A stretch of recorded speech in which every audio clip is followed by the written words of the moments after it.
CCX News is back in the courtroom for day 3 of the Jamal Smith murder trial. Smith is accused of shooting and killing youth baseball coach Jay Boughton on Highway 169 in Plymouth last year. CCX News reporter Sarah Tamer has been covering the trial from the start, and she brings us more. Jamal Smith's girlfriend took the stand today, though she made it clear she did not want to be at court and was required through a subpoena. Rondell Hardin says she and Jamal talk on the phone every day despite a court order that he is not supposed to have contact with her. Hardin testified she didn't recall renting the silver Chevy Suburban for Smith to drive because she was drunk, but she says she does have some memory of being at the rental counter. There were some instances when Hardin contradicted her earlier testimony before a grand jury, like whether or not Smith was in the driver's seat. Plymouth Police Detective Ryan Hazen also testified and walked the courtroom through a Facebook Live video Jamal Smith uploaded to his Facebook page July 6th of last year, the day Jay Boughton was shot and killed. In the video, Smith is seen holding a gun in the same SUV he was driving the night of the shooting. Detective Hazen says through a still image from the video, they were able to grab the serial number of that gun and trace it back to Springfield Armory, a gun manufacturer in Illinois. The gun in the video was a .45 caliber semi-automatic. A forensic scientist testified Tuesday the bullet that killed Boughton was fired by a .45 caliber. In court Wednesday, Detective Hazen also identified the 2 passengers who were in the car with Jamal Smith the night that Jay Boughton was killed as Antoine Smith and Brandon Smothers. Both are on the state's witness list. Reporting in Minneapolis, Sarah Tamer, CCX News. A Brooklyn Center man has been indicted for insurance fraud for allegedly staging an arson at his home and then trying to collect insurance proceeds. Court documents show Dennis Mala reported to police that someone had lit his camper on fire, claiming it was targeted because it had a Trump 2020 flag displayed in it. He also reported his garage was vandalized with words such as Biden 2020 and BLM for Black Lives Matter. In reality, prosecutors say Mala torched his own camper and spray painted the graffiti himself. According to investigators, he later collected more than $60,000 in fraudulent insurance proceeds and $17,000 in funds through the GoFundMe fundraising platform. Brooklyn Park Police say 2021 was a challenging year for crime. On Tuesday, community leaders and law enforcement officials held a meeting in Brooklyn Park to try to avoid a repeat. Reporter Sonia Goins shows us what some leaders are calling for. We are here today to see how we can work together.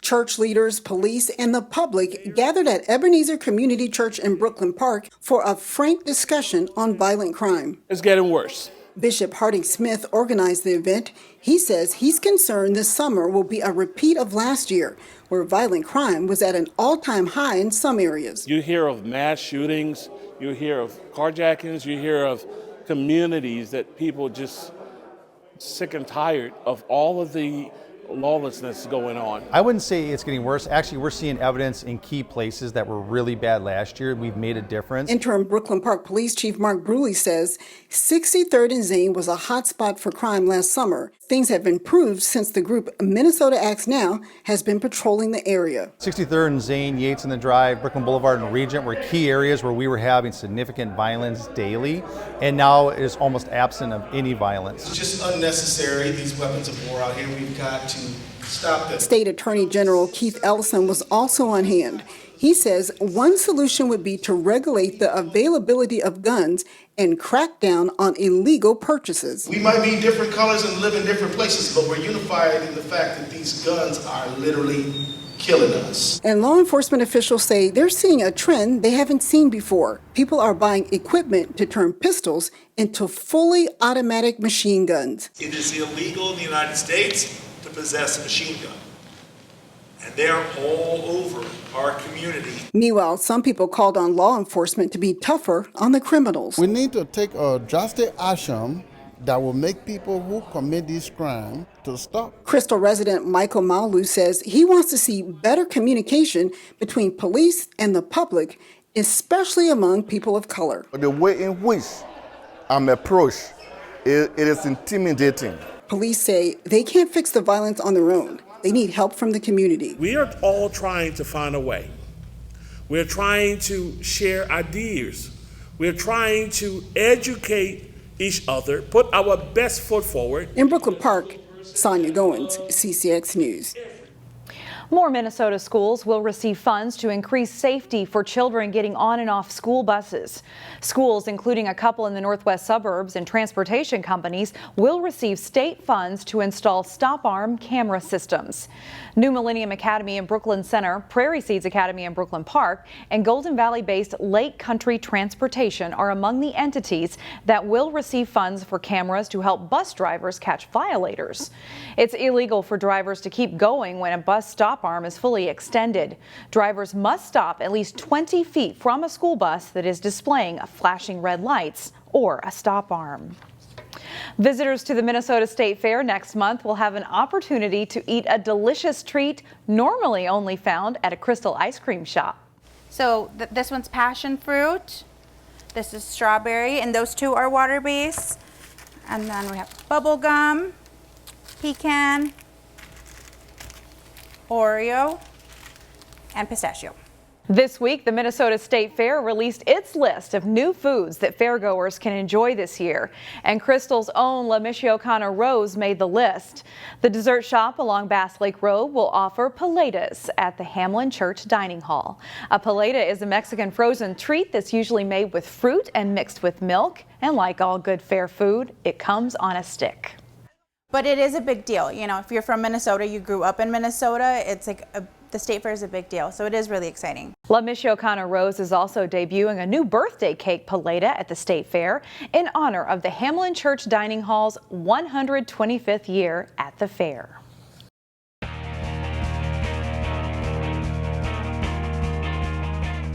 It's summer training time for high school athletic teams, including Maple Grove football, where senior tight end Sam Peters recently committed to play college football at the University of Minnesota.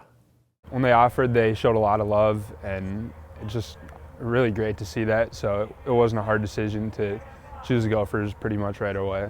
He really worked hard this offseason. He was about 195 pounds at the end of the year last year, and he got up to about 225. He earned this one. I was proud of him. He put a lot of work in, and he really had a great offseason to get to this point. As a junior, Peters averaged 29 yards per catch and caught 4 touchdown passes. His combination of size and speed made him a hot recruit for several Division I schools. He runs really well. He's got good speed for a big, tall, rangy kid, and so I think his speed with his he has good hands catching the ball, and he's a body that you just look at going, that kid's going to get bigger, and I think those three things together were exciting for them. Peters says location was a big factor in his choice, too, playing close to home. He's hopeful he'll be a big part of the Gophers' offense in the future. They're going to do more passing to the tight end versus blocking, which is what they've done recently, because they got the old offensive coordinator back and a new tight end coach. So I think they're going to be switching it up a little bit. While he enjoyed visiting various colleges during recruiting, Sam said he is happy to have his choice made and concentrate on one final season here of Crimson football. While they are still a couple of steps away from making it to the National Hockey League, we caught up with 2 local players this week, hoping to one day get that chance. Wayzata High School graduate Mark Senden and Maple Grove native Brock Faber are both college hockey players. Faber at the University of Minnesota and Senden at the University of North Dakota. Both guys this week, though, are part of the Minnesota Wild Development Camp, featuring 24 young players, most of them in the Wild organization already, but a few like Senden who were invited to take part in the 3-day camp. It was great to get that call, and have the opportunity to come out here and just kind of see, meet the organization, meet all the coaches and staff, and get to know them a little bit better, and also just kind of see the day-to-day. It's a great opportunity. For Brock Faber, this week is a dream come true. The 19-year-old came to Minnesota 2 weeks ago in the Kevin Fiala trade with the Los Angeles Kings. Now it's hit home that he is part of the team that he grew up cheering for. Well, putting the Wild stuff on, that kind of solidified it in my head that, I'm here. I'm hopefully here for the long run, but, today was the day for sure that it kind of sunk in. So after the news came out, I got about 200 texts, so it was a pretty special day. The 24-year-old Senden has one more year of college hockey to play at North Dakota, while Faber will play at least one more season for the Gophers. For now, the two are just trying to learn and improve their games as fast as they can.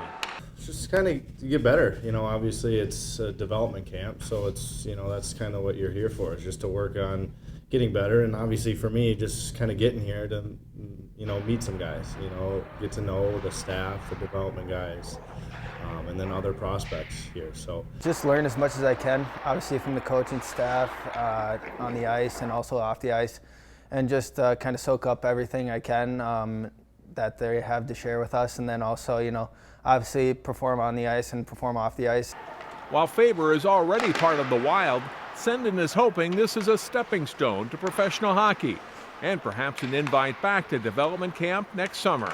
Yeah, that's the goal. A year from now, after our college season, hopefully they remember me, and hopefully I can make a good impression on them this week. Development camp runs through Thursday at Tria Rink in St. Paul. That's all for sports. More news after this.